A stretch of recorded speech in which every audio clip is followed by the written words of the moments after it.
El tiempo pasa, son ya 77 días sin aparecer públicamente. Rubén Rocha Moya buscaría entregarse, pero Morena y su gobierno se lo impiden.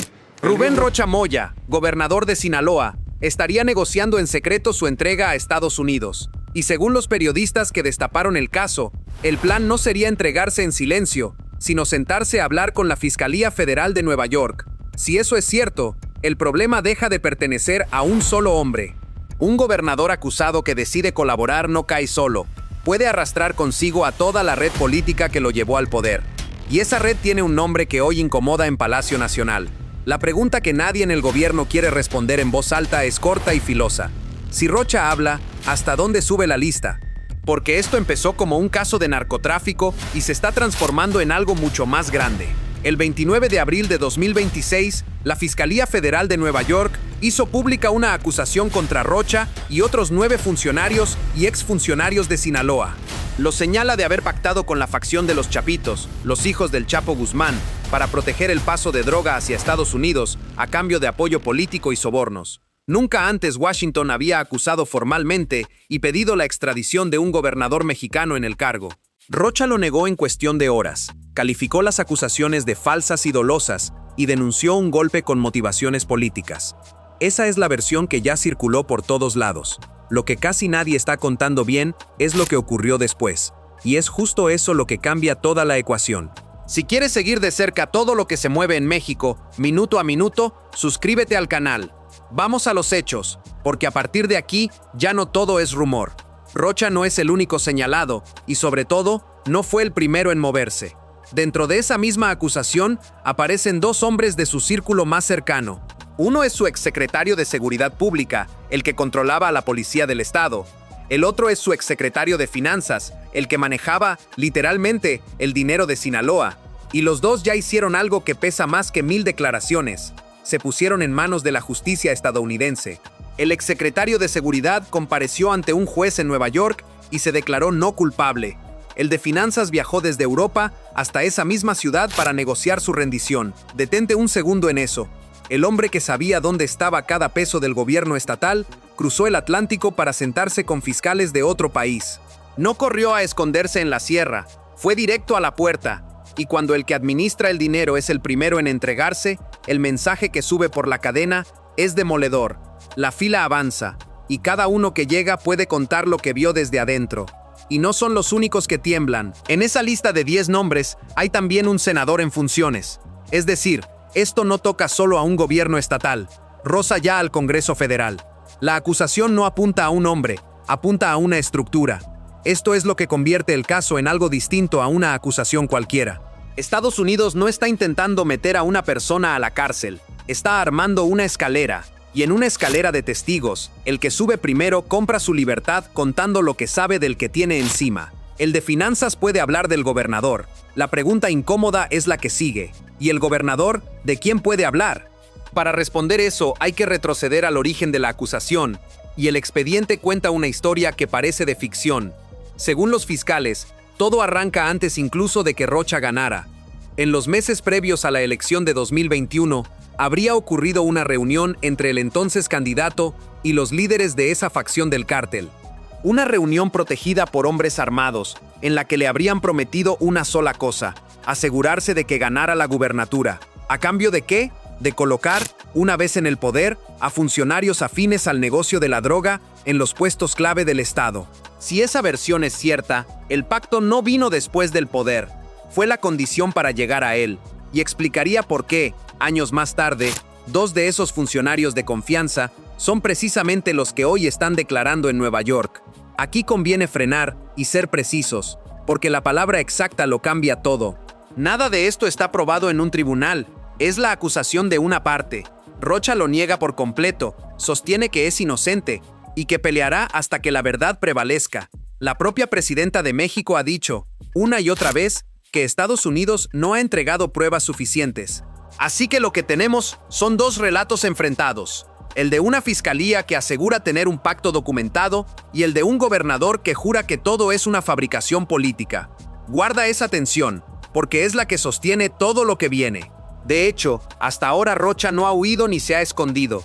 Cuando la Fiscalía Mexicana lo citó a declarar, se presentó por su propio pie en las oficinas de Culiacán y afirmó que acudiría a cada llamado de la autoridad, que confía en la justicia de su país y que va a dar la cara con la frente en alto. Esa es su apuesta pública, la de un hombre que se planta como inocente y se queda en su tierra a pelear. Y es exactamente por eso que el reporte de una negociación secreta en el norte cae como una bomba, porque describe justo lo contrario de lo que Rocha proyecta ante las cámaras. Una cosa es lo que se dice a plena luz en Culiacán, otra muy distinta es lo que un abogado murmura, a puerta cerrada, en un despacho de Nueva York. Y si has llegado hasta aquí, presta atención, porque este es el punto donde la historia deja de ser sobre Sinaloa y empieza a ser sobre México entero. Ahora entra la revelación que dos periodistas de peso pusieron sobre la mesa. Primero fue Anabel Hernández, una de las voces más reconocidas del país en la cobertura del narcotráfico. Semanas más tarde, el periodista Jesús Lemus fue todavía más lejos. Aseguró que Rocha ya habría enviado a uno de sus abogados a tocar directamente la puerta de la Fiscalía estadounidense, no para pelear su inocencia, para explorar convertirse en testigo colaborador. En sus palabras, se va a entregar sin duda alguna. Hay que decirlo con todas sus letras. Ninguna autoridad lo ha confirmado, y el gobierno mexicano lo niega. Pero que se hable siquiera de un abogado sondeando a Nueva York ya transformó el tono de todo el caso. Porque la diferencia entre un acusado que se defiende y uno que colabora es la diferencia entre un caso que se cierra y una bomba que se abre. El que se defiende protege solo su nombre. El que colabora entrega nombres a cambio del suyo. Y un gobernador tiene demasiados nombres que entregar. Para entender por qué esto puede llegar tan arriba, hay que mirar el mecanismo legal que Washington activó y que casi nadie explica bien. En febrero de 2025, Estados Unidos designó al Cártel de Sinaloa como organización terrorista extranjera. Suena a tecnicismo, pero lo cambia todo. Bajo esa etiqueta, cualquiera que haya dado apoyo material a esa organización deja de ser un simple sospechoso de narcotráfico y cae bajo el marco de las leyes antiterroristas, mucho más severas. Proteger a ese cártel ya no se juzga como proteger a criminales, se juzga, para efectos legales estadounidenses, como respaldar al terrorismo. Ese solo cambio de encuadre multiplica el tamaño del problema para cualquiera que aparezca en el expediente. Y hay una segunda herramienta que todavía no ha caído sobre Rocha, pero que está cargada. Es la Oficina del Tesoro que impone sanciones financieras. Hasta hoy, su nombre no figura en esa lista negra. Pero el día que figurara, no necesitaría pisar una celda para quedar arruinado. Se congelarían sus bienes bajo jurisdicción estadounidense, ningún banco expuesto al dólar querría tocarlo y el aislamiento financiero sería inmediato. La acusación penal lo lleva ante un juez. La sanción financiera lo borraría del sistema. Son dos golpes distintos, y el gobierno estadounidense los tiene a los dos listos para disparar. Ahora junta todas las piezas. Un gobernador señalado bajo un marco antiterrorista, con dos de sus hombres ya del otro lado de la frontera, y con una alerta roja de Interpol pesando sobre él. Porque sí, la propia presidenta confirmó que existe una ficha roja de Interpol contra Rocha y contra el resto de los señalados. Eso significa que, si intentan salir del país, pueden ser detenidos en cualquier frontera. En la práctica, Rocha está cercado dentro de México. Y un hombre cercado, con la fila de testigos avanzando hacia él, tiene exactamente dos caminos frente a sí: esperar a que la escalera lo alcance desde abajo, o subirse a ella antes que nadie y negociar desde arriba. Gracias por seguir aquí, porque lo que viene ahora es lo que de verdad quita el sueño en el gobierno federal. Todo lo anterior explica el porqué. Esto explica a quién le importa. Rubén Rocha Moya no es un gobernador cualquiera. Es un gobernador de Morena, el partido que hoy gobierna el país, el partido de la presidenta Claudia Sheinbaum. Y ahí está la trampa. Cuando Estados Unidos acusa a un opositor, un gobierno puede encogerse de hombros y tomar distancia. Cuando Estados Unidos acusa a uno de los tuyos, cada palabra que ese hombre pronuncie en Nueva York se convierte en un problema propio. Por eso la postura de Sheinbaum ha sido un ejercicio de equilibrio extraordinariamente delicado. Por un lado, ha repetido que no va a proteger a nadie que haya cometido un delito. Por el otro, ha insistido en que del norte no han llegado pruebas suficientes. Ha aclarado que lo que existe es una petición de detención urgente y no una extradición formal, y ha llegado a dejar abierta la puerta a que Rocha vuelva algún día a gobernar Sinaloa. Cuando le preguntaron dónde estaba el gobernador, respondió apenas: él está en Sinaloa. No lo entregó, no lo condenó, lo sostuvo. Incluso ordenó difundir los documentos oficiales del caso para demostrar que su gobierno no esconde nada, y ha señalado que detrás de parte del ruido hay desinformación que busca dañar la relación con Estados Unidos. ¿Por qué sostener a un hombre acusado de pactar con un cártel? Porque el cálculo no gira en torno a Rocha, gira en torno a lo que Rocha podría decir. Si el gobernador cruza la frontera y empieza a hablar para salvarse, no hablará solo de sí mismo, hablará de cómo llegó al poder, de con quién negoció, de qué estructura política lo respaldó en el camino. Y esa estructura no vive únicamente en Sinaloa, se conecta con el mismo movimiento que hoy gobierna México. El día que un gobernador oficialista se siente frente a un fiscal extranjero a cambiar información por libertad, la pregunta deja de ser si Rocha cae, pasa a ser cuántos caen con él.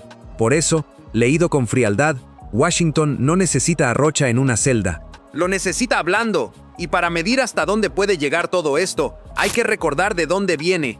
El nombre de Rocha ya había aparecido en la sombra del episodio más explosivo del narco reciente, la caída de uno de los fundadores del propio cártel de Sinaloa en Estados Unidos, en julio de 2024. Aquel viejo capo denunció después, por carta, que fue víctima de una emboscada en una reunión celebrada en Sinaloa. Y en aquella cita, según su versión, se discutía un pleito por el control de la Universidad del Estado.